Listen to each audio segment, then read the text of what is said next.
Uma alegria estar com vocês aqui na casa de Moeraço.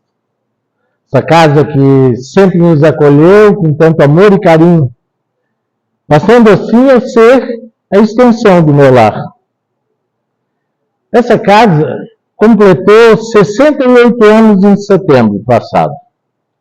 E foram 68 anos de trabalho, de educação e de recuperação de milhares de corações, inclusive o meu. Mas é uma casa que, acima de tudo, nos possibilita a prática da caridade desinteressada, aquela que nos aproxima cada vez mais do Criador. E é Ele que nós rogamos que envolva o coração de cada um de nós, para nós fazermos juntos essa reflexão. O tema escolhido para essa tarde, como bem nos falou a nossa irmã Lucimar, é Jesus. Mas é Jesus o Cristo vivo. Porque o apóstolo Paulo assevera que Deus corporificou o Verbo e nos enviou o Evangelho vivo, que é o nosso Senhor Jesus Cristo. Para que nós possamos aprender com mais profundidade essa afirmativa do apóstolo, nós vamos fazer algumas considerações iniciais. Ao nos referir à figura de Jesus, nós falamos de um Jesus tal qual a doutrina espírita nos ensinou. Jesus é o governador espiritual do orbe terrestre. Mais do que isso, ele foi o Espírito que construiu esse planeta. Então ele é um co-criador em plano maior, que conta com seres angélicos em sua equipe. Espíritos que há 5 bilhões de anos cooperam com Cristo na construção do planeta. São espíritos que colaboraram na criação dos oceanos, dos continentes, desenharam cada espécie da flora e também da fauna. Projetaram cada animal e cada planta que existe no planeta. Portanto, trata-se de geneticistas que acompanharam o desenvolvimento biológico desde sempre. Mas são centenas de milhares de anjos, espíritos que, após alcançarem a pureza espiritual, passaram a fazer parte da caravana do Cristo, colaborando na obra infinita do Criador. O Espírito Emmanuel, em sua obra A Caminho da Luz, um grande clássico da doutrina espírita, psicografia de Francisco Cândido Xavier, esclarece sobre tudo isso que eu estou falando aqui. O seu primeiro capítulo, A Gênese Planetária, ele fala da construção do planeta, da criação dos seres, da Lua. Mas o primeiro item desse capítulo se intitula Comunidade de Espíritos Puros. E aqui, Emmanuel faz uma síntese esclarecedora acerca de Jesus, o Cristo. Ele diz o seguinte: rezam as tradições do mundo espiritual que existe uma comunidade de espíritos puros eleitos pelo Senhor Supremo do Universo, em cujas mãos se encontram as rédeas de todas as coletividades planetárias. E essa comunidade de espíritos puros, na qual Jesus faz parte, apenas havia se reunido nas proximidades da Terra por 2 ocasiões e anunciava uma terceira. A primeira foi para tratar do desprendimento do orbe terrestre da nebulosa solar. A segunda foi para tratar da vinda do Cristo até nós, trazendo o seu exemplo de amor e sabedoria. E a terceira, que já deve ter acontecido, foi para tratar do processo de transição planetária que estamos vivenciando atualmente. O Espírito São Luís enviou uma mensagem para Kardec, através de uma médium, na Sociedade Parisiense de Estudos Espíritas. Para a gente entender, o Espírito São Luís foi para Kardec aquilo que Emmanuel foi para Chico Xavier. Ele acompanhou todas as mensagens que chegavam para Kardec através dos espíritos, colaboradores do Cristo, na Sociedade Parisiense de Estudos Espíritas. Ele era o mentor da Sociedade Parisiense, que foi o primeiro centro espírita criado dentro dos moldes atuais, né? Que foi fundado por Kardec e presidido por ele até o dia do seu desencarne. E ele trouxe uma mensagem esclarecendo acerca do Cristo. Eu trouxe um recorte pequeno, mas que é extremamente profundo e esclarecedor. Ele diz o seguinte: não nos importa como o chamais. Cristo, Devas, Demiurgo, Messias. Isso não nos interessa, porque vocês se utilizam de diversas linguagens. O que realmente nos importa é que vocês compreendam a ideia do que é um Cristo. Porque hoje já possuis maturidade espiritual suficiente para se preocupar mais com a essência do que com a terminologia. Nesse pequeno texto está inserido um ensinamento muito importante para todos nós que abraçamos os postulados da doutrina. Retirar o espírito da letra.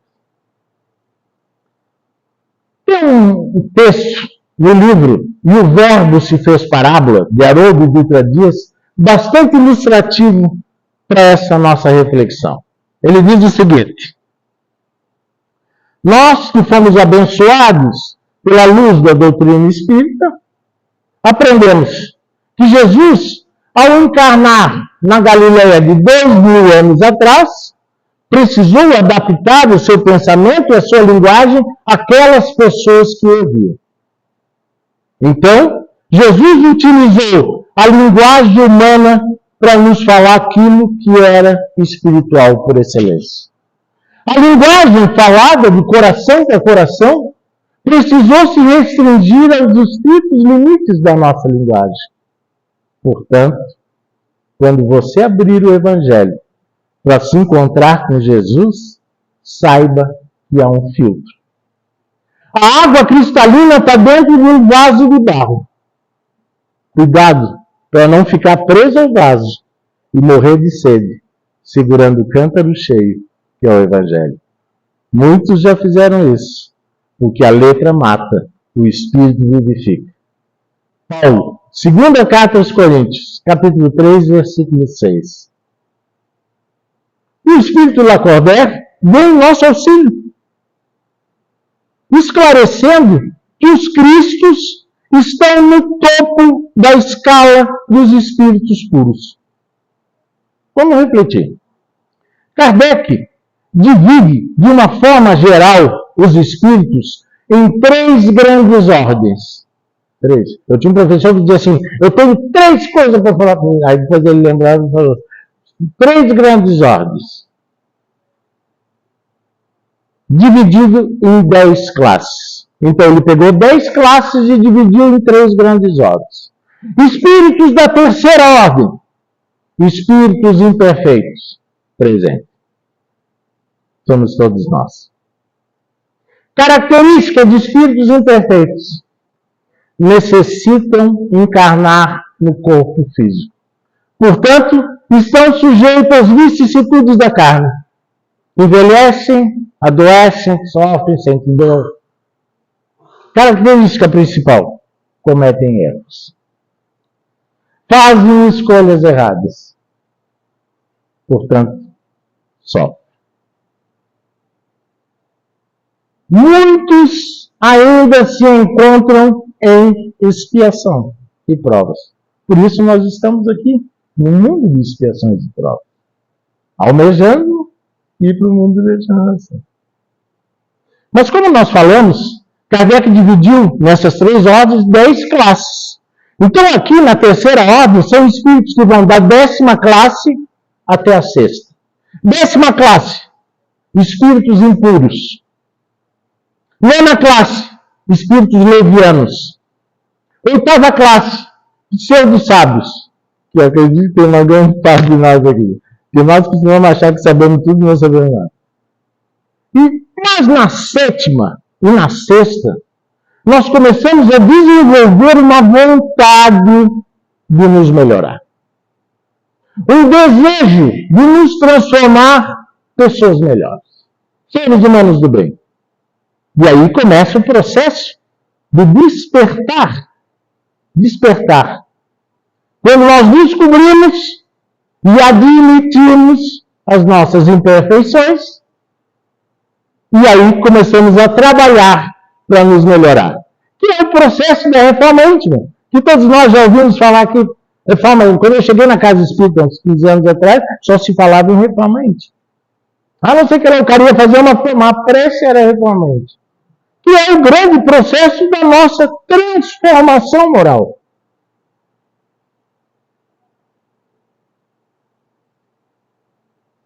Então, as pessoas que estão lá na 7ª e na 6ª começam a desenvolver essa vontade e começam a trabalhar para desenvolver aquelas potências divinas, aquelas potências ocultas que existem dentro de nós. E aí começa esse processo.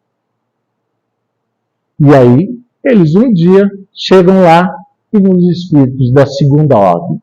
Espíritos da 2ª ordem, espíritos bons, o que nós almejamos ser.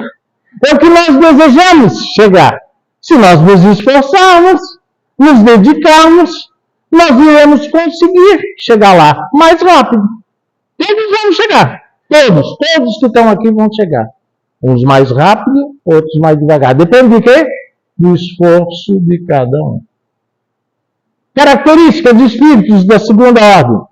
Ainda necessitam encarnar no corpo físico. Portanto, ainda estão sujeitos às vicissitudes da carne. Adoecem, envelhecem. Ainda cometem erros, bem menos. Ainda fazem escolhas erradas, bem menos que antes. Mas tem uma grande diferença. Todos têm uma vontade enorme de se melhorar. Todos desejam, do fundo do seu coração, se tornar pessoas melhores. E sofrem muito quando fazem coisas erradas. E nessa 2ª ordem, olha só, nós falamos que lá vai da 10ª à 6ª, né? Então aqui é da 5ª até a 2ª ordem. A 5ª são espíritos benévolos. A 4ª são espíritos sábios. Vai ainda até a 2ª, que são espíritos superiores. Então ainda na 2ª ordem. Características. Necessita encarnar no plano físico, comete alguns tipos de erros. Portanto, ainda existe um cadinho para se purificar. Existe ainda alguma coisa para se melhorar. Portanto, ainda tem alguma expiação, alguma coisa para se reparar. E depois de um longo processo de purificação da alma e de aperfeiçoamento da inteligência, um longo período, eles vão chegar na 1ª ordem. Espíritos puros. Onde todos nós vamos chegar? Um dia todos nós seremos anjos. Isso é coisa boa, né? Já que estamos no Natal, presente. Um dia todos nós vamos ser anjos. Característica de espíritos puros. Só o bem existe aqui. Não existe mais nada porque purificamos a alma. Passamos por todo aquele processo de purificação da alma, de aperfeiçoamento da inteligência. Só a perfeição é importante para nós. Tudo que fazemos, buscamos a perfeição. Relativa, né? Não a do Criador. Isso é muito importante a gente lembrar. Mas uma característica muito importante. Eles trabalham pelo bem daqueles que ficaram na retaguarda. Esse é o trabalho. Às vezes o espírito, quando começa a se elevar, quanto mais ele sobe, mais ele se preocupa com o todo. Porque ele entende que o bem só é bem quando é bem de todos. O bem de um só, invariavelmente, é o mal. Isso está implícito neles. Mas, se ao chegarmos a esse estado evolutivo, nós acharmos que cessou o trabalho, cessou o esforço, um grande engano. Aí começa uma nova escala evolutiva. E o que Lacordaire afirma é que os Cristos estão no topo da escala dos espíritos puros. E quando chegam nesse estado, eles passam a receber ordens diretas do Criador. Não é o WhatsApp e SMS, é ordens diretas do Criador. Porque Deus nos transforma em executores da sua vontade suprema. Esses são os Cristos. Então, nós que estudamos e abraçamos os postulados do Espiritismo, aprendemos também que a codificação bíblica, o Antigo e o Novo Testamento, foi obra da espiritualidade superior, assim como foi a doutrina espírita. Porque tudo que aconteceu no planeta Terra aconteceu sobre a égide de Jesus. Os 10 mandamentos, os profetas, os precursores, os continuadores. Tudo aconteceu sob a sua coordenação. Porque há 5 bilhões de anos atrás, Jesus recebia das mãos do Criador a governadoria espiritual do orbe terrestre. Interessante isso. Então, quando o apóstolo Paulo afirma que Deus corporificou o Verbo e nos enviou o Evangelho vivo, que é o nosso Senhor Jesus Cristo, o que ele estava querendo dizer com isso? Não refletir. Evangelho é um vocábulo da língua portuguesa, que deriva do grego eu e aélio, ou eu angélio, que significa mensagem, notícia. E eu é um prefixo grego que significa algo bom, feliz. Então, eu e aélio, eu e angélio, é uma notícia boa, alegre, de felicidade, uma boa nova. Então, a boa notícia, boa nova, é o significado etimológico da palavra evangelho. Mas etimologia só não basta. Nós precisamos compreender de que forma esse termo foi empregado e entendido. Qual o sentido verdadeiro desse vocábulo?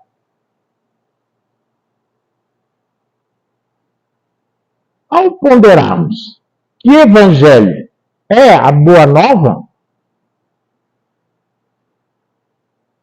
interessa saber a quem está destinada a tarefa de dar essa boa nova, essa boa notícia. E aqui é interessante, porque Paulo vem nos esclarecer. Nós, costumeiramente, utilizamos a expressão o Evangelho de Jesus. Mas Paulo afirma que o Evangelho é de Deus. Quando ele diz, ai daquele que se envergonhar do Evangelho de Deus, exemplificado pelo nosso Senhor Jesus Cristo. Então, a notícia é de Deus. O autor da notícia é Deus. E a notícia é Jesus, o Cristo. Então, ele afirma que um dia a notícia chegou à Terra em forma de um ser humano, imortal, que é Jesus, o Cristo. Jesus é a mensagem boa. É a mensagem de Deus, é a boa nova. Jesus é o Evangelho vivo, é a mensagem exemplificada. Ele caminhou, ouviu, falou, interagiu, auxiliou, orientou, curou. Provou a existência do corpo espiritual, da vida após a vida. Ao entendermos que Jesus é o Evangelho vivo de Deus, nós entendemos, então, que ele é uma mensagem viva e eterna, um espírito imortal. Não podemos cometer o equívoco de acreditar que Jesus esteve na Terra somente num período de 30 anos, aproximadamente. Não. Jesus esteve sempre presente conosco. Está lá o Evangelho de João. Primeiro capítulo. No princípio havia o Verbo, e o Verbo se fez carne. Jesus é o Verbo que se fez carne. É muito importante nós compreendermos isso, porque nós aprendemos, ao longo dos séculos, a ter uma visão muito limitada acerca de Jesus. Um líder religioso, um fundador de uma crença, um símbolo que fica lá na cruz. E para muitos, um dispensador de milagres, né? Feito o processo, acaba não sei mais em quem é Jesus. Jesus não consiste em teoria, ideia, símbolo ou imagem. Antes se trata de um espírito imortal, que está vivo e atuante, sempre presente. Jesus desceu da cruz, está aqui ao nosso lado, nos dando a mão, nos convidando para ir rumo ao mundo de regeneração. Porque ele é o guia e modelo. O guia não fica parado. Ele está aqui. Com certeza, hoje ele está aqui. Não temos dúvida disso. Ele é o guia e modelo. Emmanuel assevera que o Sermão do Monte é a plataforma do Cristo. Nele estão condensadas todas as propostas do que Jesus queria fazer conosco e com a terra. Como é que começa o Sermão do Monte? Como começa o Sermão do Monte? As bem-aventuranças. As bem-aventuranças. Depois Jesus fala, vós sois o sal da terra. O que ele quer dizer com isso? Vós sois o sal da terra. Se eu convido um grupo de amigos para almoçar na minha casa e eu vou cozinhar 1 quilo de arroz, é 1 quilo de sal que eu uso para temperar o arroz? Não, né? É uma pitada. Basta um Gandhi para fazer o que ele fez com a Índia. Basta um Chico Xavier para fazer o que ele fez com o Brasil. Vós sois o sal da terra. E outra, o sal conserva. Naquele tempo não tinha geladeira. Quem é que conserva o pouco de amor e de dignidade que existe no mundo? Os corações que amam. Vós sois o sal da terra. E depois ele diz, vós sois a luz do mundo. Não escondei a vossa luz embaixo do alqueire. Brilhe a vossa luz. Como é que ele termina o Sermão do Monte? Uma frase extremamente importante. Um dos ensinos mais importantes de Jesus. Porque trata do nosso destino de espíritos imortais. Sede perfeitos vós outros, como é perfeito o vosso Pai Celestial. Nós nos assustamos porque achamos que teríamos que ser perfeito igual a Deus. Ele está falando da perfeição relativa. Jesus está nos dando um propósito, um objetivo, um porto seguro. Mas não nos deixa só. Vinde a mim, vós que estáis sobrecarregados, que eu vos aliviarei. Tomai sobre vós o meu jugo, porque eu sou brando e humilde de coração. E o meu jugo é suave, o meu fardo é leve. Jesus é o nosso irmão mais velho. Muito à frente na compreensão de Deus e da evolução. Que sabe que todos nós, encarnados e desencarnados, estamos fazendo a nossa jornada de volta para o Criador. Mas Emmanuel assevera, ninguém se aproxima do Criador sem purificar a sua alma e sem aperfeiçoar a sua inteligência. Amor e sabedoria. As duas grandes potências, as duas asas que vão nos conduzir de volta ao Criador. Por isso Jesus disse, ninguém vem ao Pai senão por mim. Só um irmão mais velho para nos guiar. Só quem conhece o caminho para nos conduzir. Só quem sabe as armadilhas, as dificuldades para nos orientar. E a maior prova da misericórdia de Deus para com a humanidade é que Jesus se fez carne. Ele esteve conosco, sofreu, chorou, sangrou, sorriu. Ele tem atitudes, tem comportamentos. Uma mensagem viva que exemplificou tudo aquilo que Deus esperava de nós. É a mensagem da lei divina ou natural, a única capaz de nos conduzir no caminho do bem. O que nos diz o que nós podemos e o que não podemos fazer. E nós só sofremos quando nos afastamos dela. Olha que interessante isso. Olha o que está inserido aqui nesse ensinamento que os Espíritos trazem, nessa questão. Quando Kardec pergunta, como se entende lei divina natural? Ele diz, são as leis de Deus, as únicas capazes de nos conduzir no caminho do bem, que nos diz o que nós podemos e não podemos fazer. E nós só sofremos quando nos afastamos dela.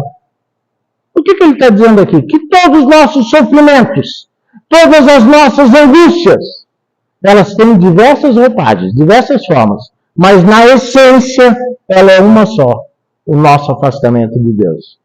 Como assim, Toninho? Afastamento de Deus? Todas as vezes que eu deixo de cumprir as leis de Deus, eu estou me afastando de Deus. Simples assim. Simples assim. Por isso que nós falamos do Evangelho redivivo, e muitos irmãos aqui participam desse nosso estudo nas quartas-feiras da tarde, é o Cristo vivo. Porque ele está aqui no nosso lado. Ele está caminhando conosco, por isso ele é guia. Por que ele é guia? Porque guia é alguém que conhece o caminho. Como é que eu vou contratar um guia para me levar lá no Camburela? Eu já posso lá não, nunca fui. Não, como é que eu vou contratar um guia? O cara nunca foi. É alguém que já foi, que sabe, que conhece. Esse é Jesus. Mas quando nós falamos que o Evangelho redivivo é o Cristo vivo, é porque nós temos que começar a fazer um esforço espiritual para conseguir sintonizar com Jesus. Porque quando nós nos elevamos, nós despertamos aquela espiritualidade que existe em nós. E nós conseguimos, com a ajuda dos mentores aqui da casa, em especial quando entramos aqui na casa, nós somos recebidos por uma plebe de espíritos que trabalham, que prepararam isso aqui desde cedo para nos acolher. E eles nos auxiliam a nós nos elevarmos para chegarmos perto de Jesus, de Deus. Para isso precisamos fazer um esforço espiritual.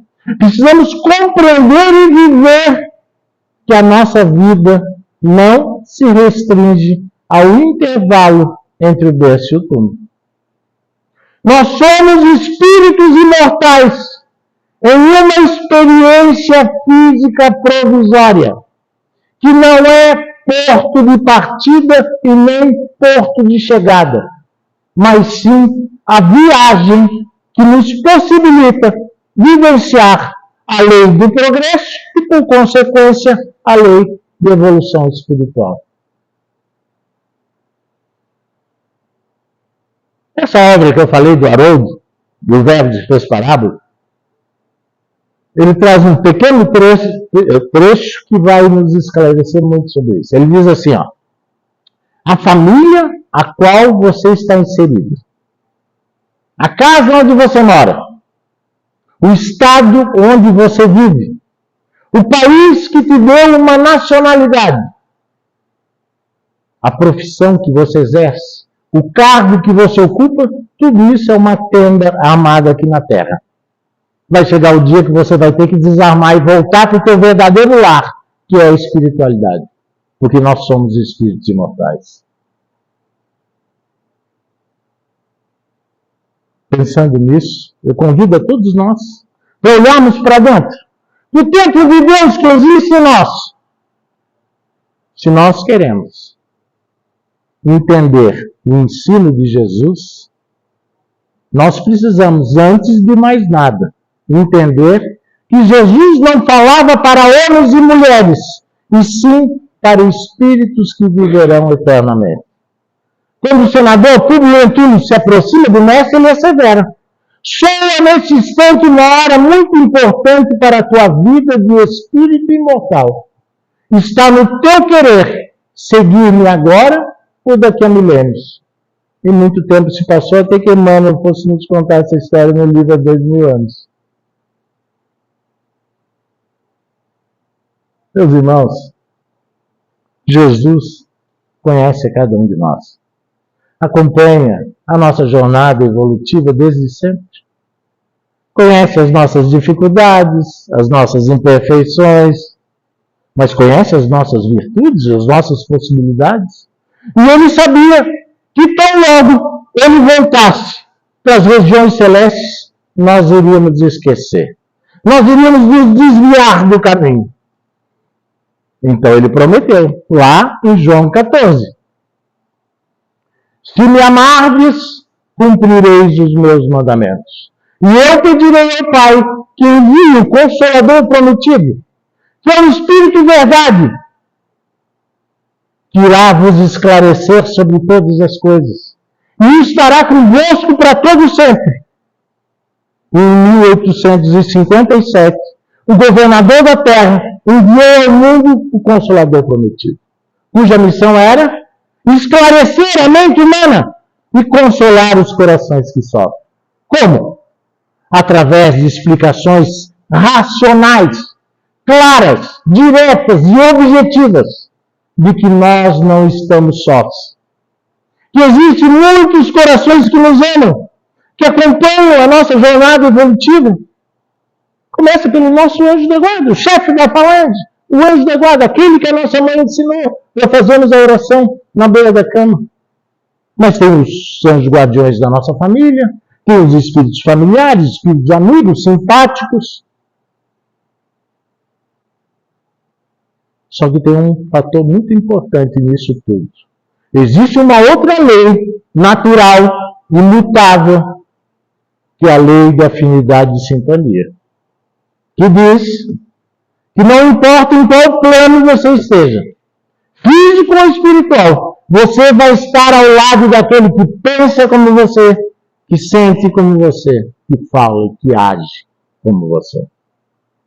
Então, se nós queremos ter ao nosso lado essa falange de espíritos do bem, nós precisamos elevar o nosso pensamento, mudar a nossa vibração, a faixa. Se eu quero escutar Itapema, é lá 93.7. Se eu quero escutar aquela 99. Sintonia. Isso é uma coisa simples. Nós somos doadores e receptores de energia 24 horas por dia. Nós estamos aqui agora com um grupo de pessoas que nos acompanham. Certamente que nós estamos aqui no Centro Espírita, no dia 25 de dezembro. Todos nós deixamos a nossa casa, a nossa família. Muitos trouxeram a família, que eu fico feliz. Isso é uma coisa. Mas para nós estarmos aqui falando de Jesus, isso é uma bênção. Isso é uma bênção. Nós falamos, nós que estudamos e sabemos disso, que a doutrina espírita ela é extremamente esclarecedora. Fala, Jesus é a porta, Kardec é a chave. Sim, nós precisamos sim da doutrina para esquecer, mas Emmanuel faz uma grande advertência para aqueles que se preocupam com o fenômeno, sem esquecer do processo de transformação moral que tem que acontecer dentro de cada um de nós. E ele, na questão 236 do livro Consolador, ele diz o seguinte: o Espiritismo sem Evangelho pode alcançar as mais altas expressões de nobreza, mas estará fadado a modificar-se ou desaparecer, como todos os movimentos transitórios do mundo. E o espírita que não cogitou da sua iluminação com Jesus Cristo poderá ser um cientista, um filósofo com as mais altas aquisições intelectuais, mas estará sem roteiro e sem leme no instante da tempestade inevitável da aprovação.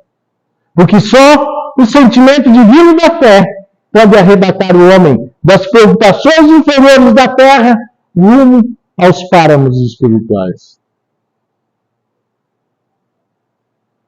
Todas as vezes que nós falamos de Evangelho, nós estamos falando de Jesus. Evangelho, olha o que Paulo diz. E para mostrar como ele nos ama, e que ele está aqui ao nosso lado, ele mandou uma mensagem para nós. Mandou uma mensagem para nós. Através do Espírito Alta de Souza. Está lá no livro Parnaso de Além Túmulo, que chama-se Mensagem Fraterna, que diz o seguinte: meu irmão, tuas preces mais sinceras são ouvidas no espaço limitado, mas sei que às vezes choras consternado ao silêncio da força que interpelas. Volve ao teu tempo interno abandonado, a mais alta de todas as capelas, e as respostas mais lúcidas e belas hão de trazer alegre e deslumbrado. Escuta o teu coração em cada prece. Deus responde em ti mesmo e te esclarece sobre a força eterna da consolação. Compreenderás a dor que te domina sobre a linguagem pura e peregrina da voz de Deus em luz de redenção. Obrigado a todos, que Deus abençoe a todos nós.